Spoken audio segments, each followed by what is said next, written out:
This little orange device can really transform your game. This can improve the direction of your shots and the contact of your shots and even the length you hit the driver. I call it the vitamin for golf. So this little orange device is called a Strike Wedge and it's shaped like a wedge. So what it helps is lots of different things and you can use it for lots of different ways. So if I swung down and hit this with a poor low point, a fat shot if you like, or a thin shot, I would hit the wedge. So it encouraged me from the visuals and also the feedback to get that contact right. So if I stood here and tried to make a golf swing now and made no contact with the orange wedge, that is perfect. And you see there just a nice bruising of the turf in the right location, my low point, 3 to 4 inches after the golf ball. If I was the golfer that we see a lot, where I'd lose my lever system on the way down, cast the club and have that low point in the poor position, you'll see what happens. It gives us feedback all the time. It helps encourage that correct low point and strike location on the golf club to hit the best shots you can. So some people, when they try and make good contact, will tend to come over the top more because obviously a steeper position is easier to miss the ramp. So very cleverly, they've invented a sidebar, a buffer zone, if you like, in bowling. So this also will stop you from coming over the top. So again, if it's just pure direction, you can use it for a pure direction point of view. But I quite like using it from a point of view of contact and direction at the same time. So we place this down, kind of on our ball to target line. The idea being that if I would come over the top, I would hit the sidebar. And obviously, if I come shallow, I hit the wedge. So we're trying to make sure we're swinging in the correct direction with the correct low point control to make sure we get contact and direction at the same time.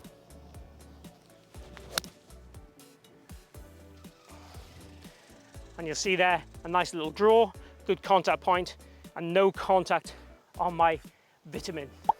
So for slices of the balls or puller of the balls, this is the setup we would have. Now, if you're a hooker of the golf ball, we'd have it on this angle like this, and we place it for me so it's just at the back of the golf ball. So again, if I'm dropping that golf club too much on the inside, I would then hit the strike wedge.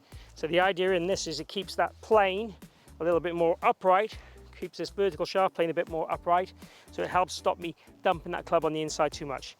What I suggest you do is place it so you've just got a tiny bit of room on your ball to target line again, and you've got a slight gap between the shaft and the device. The idea would be able to make some swings where you don't dump your club into the strike wedge.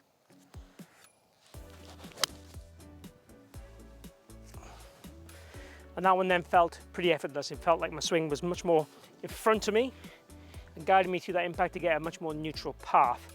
What you find with most good players is they'll tend to have too much from the inside path, and higher handicap golfers will have too much of an outside path. So this device again suits both types of golfers.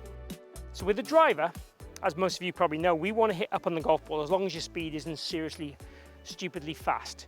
So if you're 110 mile an hour or below, I'd want you hitting up on the ball 2 to 3 degrees.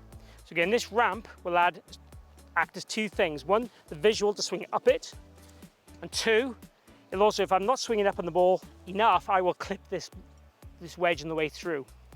We can also, from a visual point of view, put it slightly to the right or slightly to the left to encourage your swing to change its shape. But realistically, what we want to do with the driver is make sure the ball position's up a left heel, head's behind the golf ball, and then we want to be swinging and not making contact with that ramp at all. And if we do that, you get some actual feedback from each swing to check that you're getting that correct angle of approach. It's going to give you about 10% more distance to hit up on the ball versus hitting down at around that 90 mile an hour speed. So it's a big thing to do if you can, to make sure you maximize your potential speed and also help you hit straighter drives just by using the wedge.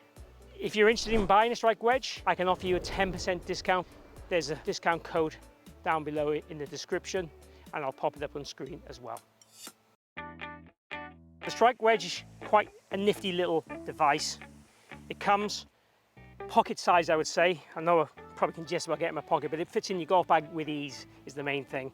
So something you can take with you to the range, chuck down on the mat and use it in seconds.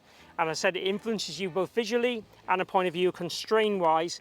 That will give you feedback on your shots from a point of view of contact, hitting up on the ball with the driver, and direction from being too much from the inside or too much from the outside. So if you're a puller of the ball or a slicer of the golf ball, it'll help all those things. I think it's something you should have in your golf bag to take to the range